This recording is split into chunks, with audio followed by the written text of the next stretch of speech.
ada sukacita, pasti ada senyuman di wajahnya. Sama-sama boleh berikan senyuman, jumpai kanan kiri depan belakang. Katakan mari bersukacita dalam Tuhan. Minimal 2-3 orang kiri kanan depan belakang berikan senyuman. Katakan mari bersukacita dalam Tuhan. Walaupun rumahnya kebanjiran. Haleluya, haleluya. Hari ini saudara, Tuhan Yesus banjir mana-mana saudara. Tadi aja dari saya pertama Karawaci ke Puri saudara, itu stuck sampai 1 jam saudara. Kenapa? Karena ada banyak orang takut untuk lewatin banjir. Kalau saya kan pendeta, udah tahan banting saudara.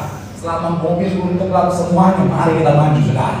Jadi makanya tadi saya di Puri serasa lagi naik Bahtera Nu saudara. Haleluya. Saya pakai backsound, maju tak getar membela yang benar. Haleluya. Makanya saya akan melihat saudara dengan semangat yang luar biasa tetap mencari Tuhan di saat suasana situasi seperti ini. Artinya apa saudara? Pribadi-pribadi yang sungguh-sungguh cinta Tuhan. Dan saya mau bilang saudara, orang yang cinta Tuhan pasti diberkati Tuhan. Anak cucunya pasti diberkati Tuhan. Tepuk tangan yang paling meriah buat Tuhan. Sama-sama bilang bersama saya, aku pasti diberkati Tuhan.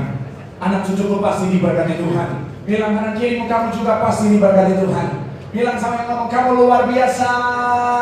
Bilang sama yang ngomong, semangat. Tepuk tangan sekali lagi yang paling meriah buat Tuhan. Haleluya, haleluya. Yuk, yang bawa kitab kita mau angkat Alkitab kita. Alkitab juga boleh, Alkitab juga boleh. Yang nggak bawa kitab angkat tangan juga boleh. Sama-sama dengan iman percaya. Sama-sama kita katakan dalam nama Tuhan Yesus, aku percaya Alkitab ini adalah firman Tuhan. Setiap kata kalimat sanggup memberkati aku, dan hari ini aku pasti diubahkan, aku pasti dipulihkan dalam nama Tuhan. Sama-sama kita katakan amin. Kita buka kitab kita saudara, 1 Raja-Raja pasal yang ke-19 ayat 1 sampai ayat yang ke-4 kita akan baca bergantian. 1 saudara 2, kita gantian 4, kita akan baca sama-sama. 1 Raja-Raja 19 ayat yang pertama sampai ayatnya yang ke-4. Yang sudah di sana boleh bilang aku diberkati Tuhan. Haleluya. Ayat 1 demikian firman Tuhan. Ketika Ahab memberitahu kepada Israel sekalian dilakukan Elia dan perihal Elia membunuh semuanya itu dengan pedang. Ayat yang kedua silakan.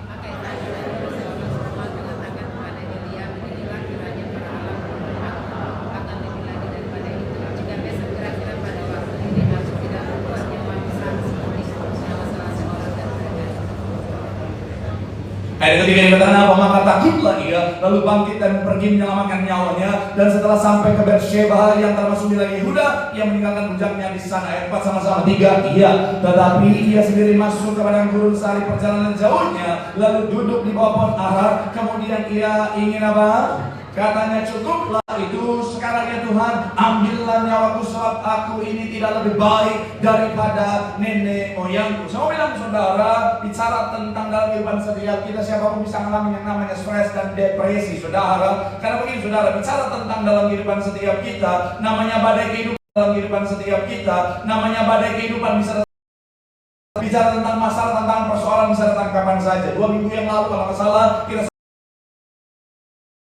bicara tentang badai kehidupan, dia bisa menerjang siapa saja saudara. Dan bicara tentang badai ini, kalau kita tidak pahami dengan benar, kalau kita tidak respon dengan benar, akhirnya apa saudara, si badai ini bisa berpotensi membuat seseorang yang kena badai itu saudara mengalami yang namanya stres dan depresi. Jadi stres dan depresi bukanlah artinya kita saudara dan saya kurang iman, tapi seringkali karena kurang bijak kita ketika kita menghadapi yang namanya badai. Kurang bijaknya kita saudara ketika kita mengelola badai dalam kehidupan setiap kita. Contohnya seperti Elia, dia adalah seorang nabi yang luar biasa, dia dipakai Tuhan dengan luar biasa. Tapi ketika badai itu datang menerjang kehidupannya, ketika dia salah mengelola hal itu saudara, akhirnya membawa dia pada situasi stres dan depresi, sampai akhirnya dia berkata, Tuhan ambillah nyawaku sekarang. Makanya hari ini dalam satu tema bicara tentang stres dan depresi, kita akan belajar kesalahan dari sosok seorang nabi yang dipakai Tuhan dengan luar biasa, namanya Elia. Doa saya melalui firman Tuhan hari kita tidak melakukan kesalahan yang sama, kita bijak dalam menghadapi badai yang Tuhan izinkan, sehingga bersama dengan Tuhan kita melihat kemenangan. Tepuk tangan dulu yang paling meriah buat Tuhan. Haleluya.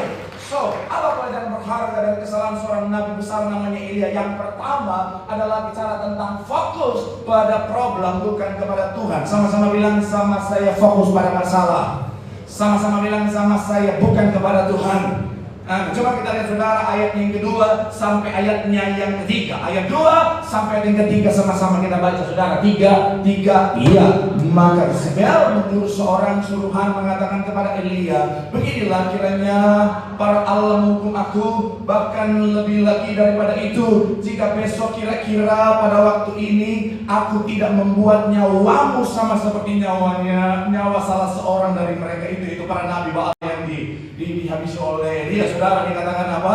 Ayat yang ketiga, maka takutlah ia, lalu bangkit dan pergi menyelamatkan nyawanya. Tahan sampai di sana saudara. Seperti yang saya bilang tadi saudara, Elia adalah pribadi yang luar biasa.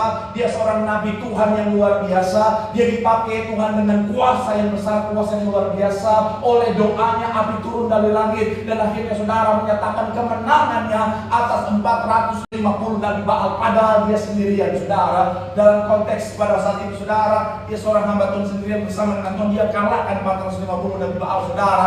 Tetapi yang menarik begini saudara, hanya karena ancaman dari Isabel, akhirnya saudara dia jadi ketakutan. Kok bisa begitu? Kenapa dia bisa mengalahkan 450 nabi Baal dengan berani? Tetapi ketika yang namanya ancaman Isabel, akhirnya saudara membuat dia dikuasai ketakutan. Saya mau bilang saudara, ketika saya mempelajari, saya melihat bahwa karena seorang Nabi Elia, dia terlalu fokus pada masalah, dia terlalu fokus pada ancaman Isabel saudara. Akhirnya singkat cerita, apa yang dia fokuskan menjadi besar dalam kehidupannya. Sebenarnya itu cuma ancaman kecil saudara, karena 450 nabi Baal aja bisa dikalahkan, apalagi cuma satu orang wanita yang bernama Isabel. Iya kan? Isabel. Makanya wanita-wanita yang menguasai suami, dia ada roh Isabel. Isabel itu dia menguasai suaminya. Gak boleh laki-laki harus jadi pemimpin dalam rumah tangga. Saya mau bilang para suami, jangan ada lagi suami-suami takut istri. Gak ada yang lagi, kasihan. Pak, banjir-banjir begini tidur di luar gak enak Pak. Gak apa-apa. Lebih baik tidur di luar daripada harga diri injak-injak. Saya mau bilang sekali lagi saudara, hanya karena satu wanita namanya Isabel itu saudara, akhirnya seorang nabi sebesar Elia dikuasai ketakutan, stres, depresi karena dia fokus pada masalah. Saya mau bilang saudara, seringkali kita stres dan depresi bukan karena masalahnya besar, bukan karena tantangannya besar, bukan karena persoalannya besar, tapi karena kita terlalu fokus pada masalah tantangan itu, sehingga itu menjadi besar dalam kehidupan setiap kita, sampai kita lupa kita punya Tuhan yang besar dalam hidup kita. Amin. Apa kita? Haleluya. Saya pendeta udah semangat. Dingin Pak, sama. Haleluya.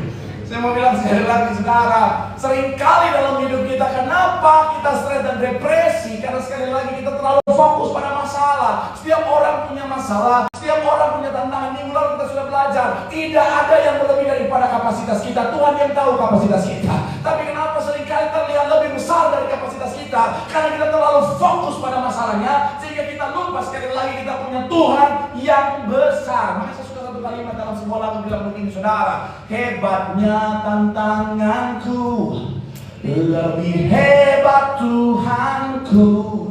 Saya mau bilang saudara, kalau hari kau stres, depresi, karena kau bilang Pak, masalah saya terlalu besar, tantangan saya terlalu besar, utang-utang saya terlalu besar. Saya mau bilang saudara, kau lupa bahwa Tuhanmu jauh lebih besar. Amin.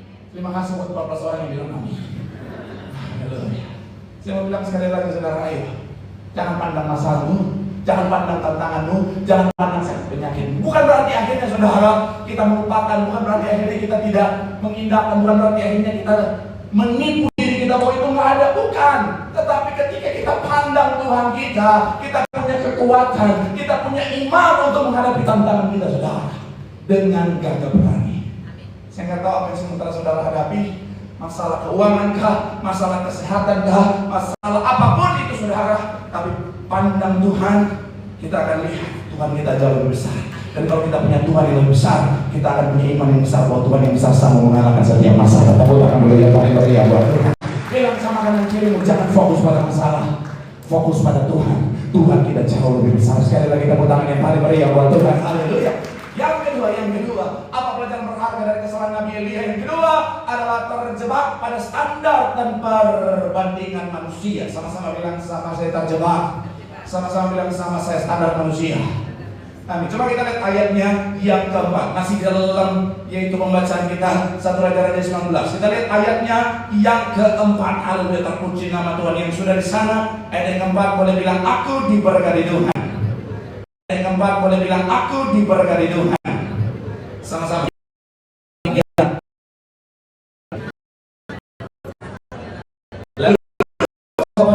Kemudian yang dimati katanya, cukuplah itu sekarang ya Tuhan, ambil nyawaku, perhatikan, sebab aku ini tidak lebih baik daripada apa? Nenek moyangku. Sekali lagi saudara, sebab aku ini tidak lebih baik daripada apa? Nenek moyangku. Saya mencatat di sini saudara. Yang kedua, kenapa Elia akhirnya saudara stres dan depresi? Yang kedua, karena dia fokus pada standar manusia. Dia menggunakan standar manusia atas apa yang dia hasilkan saudara, sehingga dia merasa gagal. Dia merasa apa yang dia lakukan tidak mencapai hasil yang maksimal, karena Isabel masih berkuasa. Isabel tidak bertobat. Isabel bahkan mengancam dia untuk membunuh dia saudara. Saya mau bilang sekali lagi saudara, Elia terfokus pada standar manusia. Padahal kalau saya mau bilang saudara, dari kacamata Tuhan, Elia sudah lakukan perkara yang luar biasa. Dalam pelayanannya ada banyak orang sudah bertobat, tetapi karena standar yang Elia pakai adalah standar manusia, akhirnya tidak merasa cukup. Selanjutnya tidak merasa cukup, selalu kurang, dan akhirnya membuat dia stres dan depresi. Saya mau bilang saudara, ada banyak orang stres, ada banyak orang depresi karena mau menyenangkan semua orang. Saya mencatat di sini saudara, ada kalimat yang bagus sekali saudara, yang belum muncul karena belum terupdate, sinyalnya nggak ada. Tapi tadi saya sudah taruh di handphone yang ini saudara. Haleluya. Saya mencatat di sini saudara, kalimat yang luar biasa dari Rick Warren bilang begini saudara, saya tidak tahu kunci menuju sukses, tapi kunci menuju kegagalan adalah mencoba menyenangkan semua orang. Sekali lagi saudara, saya tidak tahu kunci menuju sukses, tetapi kunci menuju kegagalan adalah mencoba menyenangkan semua orang. Dalam bahasa saya tadi saudara, berusaha untuk mencapai standar yang manusia buat. Saya mau bilang saudara, mohon maaf ya, di mata manusia saudara bisa lakukan 100 kebaikan, satu kesalahan saudara lakukan bisa menghapus 100 kebaikan yang saudara lakukan. Shalom. Saudara bisa lakukan 100 kebaikan, satu salah saja saudara lakukan sepertinya menghapus semuanya. Orang bisa lupa, yang mereka ingat cuma satu kesalahan saja saudara. Ada seorang pendeta yang saya pernah cerita tempat itu saudara, khotbahnya bagus, pelayanannya sudah bertahun-tahun memberkati jemaat Tuhan, tapi satu ketika dia lupa, ketika dia naik mimbar, dia lupa kunci resleting saudara. Dan saya mau bilang kesaksian teman saya yang dia bilang apa? Sampai hari jemaat ingat dia pendeta lupa resleting. Saya nggak mungkin lupa karena saya sudah dengar cerita dia. Setiap kali saya mimbar, salah satu yang saya cek duluan itu dia saudara. Saya mau bilang ya, karena jemaat Tuhan sekali lagi, bukan yang di sini, yang di gereja lain mungkin ya, di cabang yang lain mungkin ya. Lebih banyak manusia lebih fokus pada apa saudara? Salah. Jadi makanya kalau kita mau kejar standar manusia, kalau kita mau kejar sempurna di mata manusia, itu justru akan membuat kita stres dan depresi. Saya pernah cerita ada jin-jin saudara, dia berusaha mau menyenangkan semua orang. Dia datang ke gereja, orang bilang jin-jin kalau pakai baju merah bagus, dan jin besoknya dia pakai baju merah. Akhirnya apa, minggu depannya lagi ada orang lagi bilang jin, selain baju merah jin pakai celana hijau Tosca, bagus juga jin. Minggu depan dia pakai baju merah celana Tosca saudara. Akhirnya ketemu lagi minggu depannya lagi ada orang lagi bilang jin kalau warna rambutnya warna biru maco juga jin. Akhirnya baju merah celana hijau Tosca, rambut warna biru, celana hijau Tosca, rambut warna biru. Sudah awalnya jin karena dia datang persis kayak barongsai.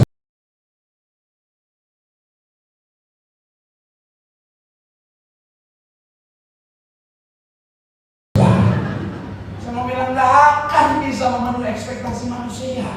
Tuhan Yesus saja udah kurang sempurna manusia. Tuhan Yesus saja udah kurang sempurna apa?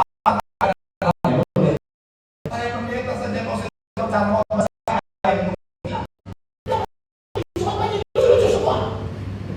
karena kan yang viral-viral itu kan yang di Nias ya, yang di Nias sama yang di Bentos yang banyak anak muda. Kemudian yang viralnya yang lucu-lucu, yang isi yang serius-serius nggak diviralin sudah. Memang begitulah kalau yang pelajaran yang serius-serius kurang menegangkan, kurang seru mungkin untuk di-share. Yang lucu di-share ribuan jutaan yang nonton. Akhirnya apa nih pendeta? Lucu-lucu doang. Tuhan Yesus. Jangankan soal cara khotbah, model rambut aja. Iya, ya saya tahu jemaat Tuhan sayang sama saya, terima kasih saudara. Tapi kan akhirnya diperdebatkan. Ada yang bilang, Pak, rambutnya cepat terus. Ada yang bilang, Pak, rambutnya cepat terus, bosan Pak, kayak Kim Jong Un Pak. Aura-aura nuklir Pak, oh ya sudah. Saya lupa deracin begini. Pak, kurang ganteng Pak, kayak gitu Pak, aku terlalu boys Pak. Darah Yesus. Nggak ada yang bisa mencapai ekspektasi tertinggi kesempurnaan manusia. Dan sekali lagi saya mau bilang saudara, fokus menyenangkan Tuhan saudara. Jangan fokus menyenangkan manusia, karena sekali lagi Riwala bilang tadi, menyenangkan manusia ujung-ujungnya pasti gagal. Tapi kalau kita menyenangkan Tuhan, itu yang menjadi fokus utama saudara. Hidup kita akan jadi berkat memuliakan nama Tuhan. Tepuk tangan dulu ya kali-kali ya Tuhan. Bilang sama kanan kirimu, fokus menyenangkan Tuhan. Fokus pakai sadar Tuhan, semuanya untuk kemuliaan nama Tuhan. Tepuk tangan sekali lagi yang paling ya buat Tuhan. Yang ketiga yang terakhir, ngomong selalu yang depan. Ketiga, apa pelajaran berharga dari kesalahan Nabi Elia? Yang ketiga adalah merasa sendiri dalam perjuangan. Sama-sama bilang sama saya, merasa sendirian. Sama-sama bilang sama saya dalam perjuangan. Amin. Kita baca ayat yang ke-10, sama-sama kita baca ayatnya yang ke-10. Yang sudah di sana boleh bilang, aku diberkati Tuhan. Tiga iya. Jawabnya, aku bekerja setia-tianya bagi Tuhan Allah semesta alam, karena orang Israel meninggalkan apa? Dan jangan meruntuhkannya sebagai sebuah budak, membunuh nabi-nabiku dengan apa? Hanya aku saja seorang dirilah yang apa? Haleluya. Tapi sebelum kesana saudara singkat, karena masih dalam poin yang kedua kita mundur sedikit saudara. Salah satu kesalahan Elia setelah memakai standar manusia, dia membanding-bandingkan dirinya dengan leluhurnya. Padahal setiap orang, setiap nabi, setiap tokoh dalam Alkitab itu dipakai Tuhan dengan tujuan, dengan kelengkapan yang berbeda-beda saudara. Artinya apa? Setiap orang dipanggil dengan tujuan masing-masing dan diperlengkapi dengan talenta masing-masing. Ketika kita membanding-bandingkan, ada banyak orang yang bakal stres.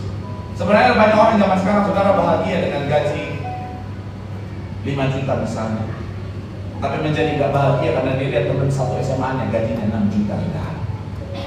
Ada orang bahagia dengan omset tokonya 50 juta, tapi jadi gak bahagia karena dia lihat ada orang lain gajinya atau omset tokonya 100 juta. Dia banding-bandingkan. Sebenarnya ada orang-orang yang sebenarnya sudah bahagia dengan istrinya, tapi ketika dia lihat istri temannya lebih cantik, langsung gak bahagia.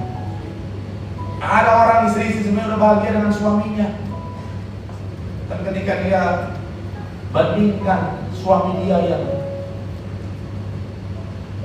itu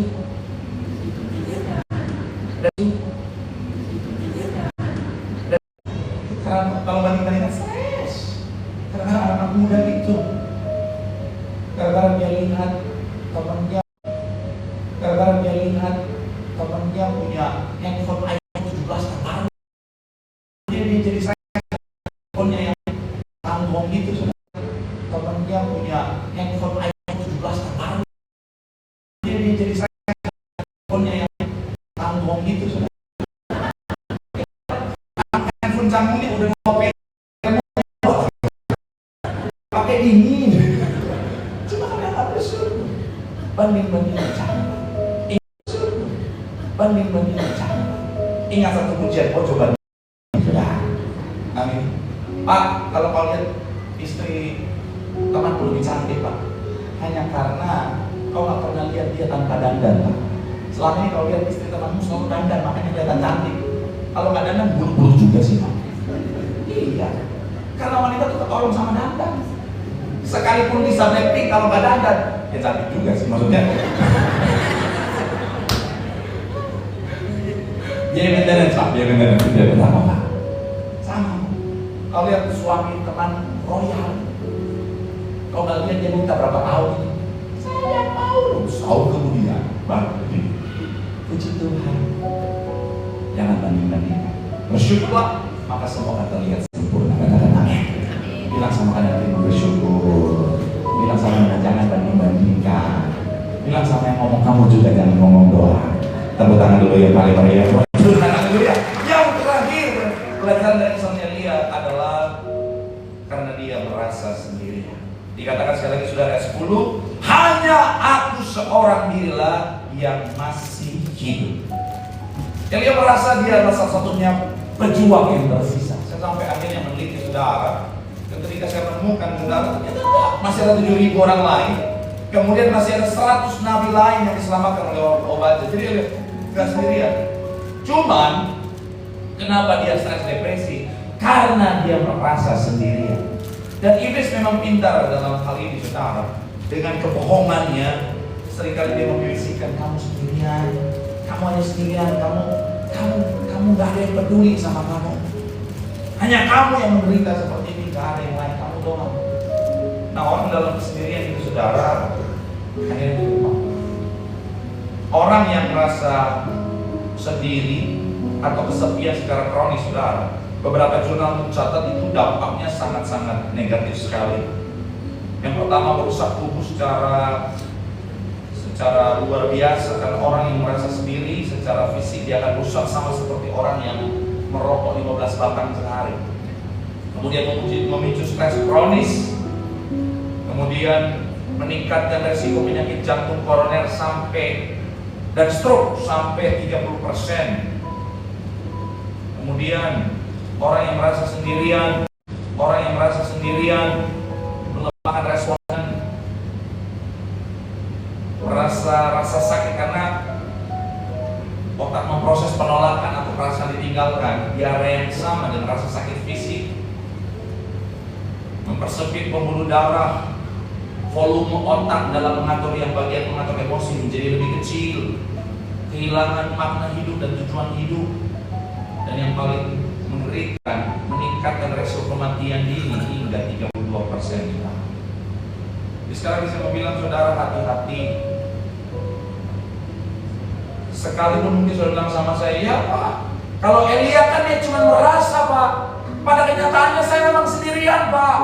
Apalagi di masa sukar seperti ini, masa yang berat seperti ini Pak, teman-teman saya meninggalkan saya. Bahkan orang-orang terdekat saya, keluarga saya sendiri gak bisa saya andalkan Pak. Mereka sibuk dengan kesibukan mereka sendiri, saya sendirian. Saya mau bilang saudara, saya pernah ngalamin kondisi itu saudara. Saya pernah ngalamin dimana saya merasa Tuhan, aku sendirian, aku handle semuanya, aku pikul semuanya, dan gak ada yang bisa aku andalkan, gak ada yang bisa aku nolongkan. Even orang terdekat gak bisa aku andalkan. Aku harus pikul semuanya sendiri. Tapi dalam doa itu, dalam air mata, mengingatkan saya, kamu tidak sendiri. Ada aku yang menemani. Elia juga sama sebenarnya. Sekalipun mungkin dia merasa sendiri, tapi kan dia lagi bicara dengan Tuhan yang tak pernah meninggalkan dia. Dia sementara berkomunikasi dengan Tuhan yang setia menyertai dia. Jangan pernah merasa sendiri karena Tuhan yang berjanji, aku sekali-kali tidak pernah meninggalkan. Tadi seorang ibu pagi-pagi sesi pertama di Karawaci datang dan menangis, bilang, Tuhan, terima kasih buat Tuhan. Jujur saya sempat merasa sendiri, saya kangen sama suami saya. Karena sejak suami saya dipanggil Tuhan, saya harus sendiri mengurus anak saya. Saya mau bilang saudara, kita gak pernah sendiri. Ada Tuhan yang menyertai. Itu kenapa apapun yang kau hadapi, lanjutlah. Jangan takut. Ada Tuhan dengan tangan yang kuat di menopang sendiri. Mungkin kau jatuh hari ini, tapi tidaklah sampai tergeletak, sebab tangan Tuhan menopang. Dan kabar baiknya, selama kita berjalan bersama dengan Tuhan, kita pasti melihat kemenangan. Tepuk tangan sekali lagi yang paling meriah buat Tuhan. Sama-sama bilang bersama saya, aku tidak pernah sendirian. Ada Tuhan yang menyertai aku. Bilang sama kanan kirimu, kamu tidak sendiri. Ada Tuhan yang menyertai. Tepuk tangan yang paling meriah buat Tuhan. Yang berkati bola bagian tanganmu. Sorak-sorak bagi Allah yang luar biasa.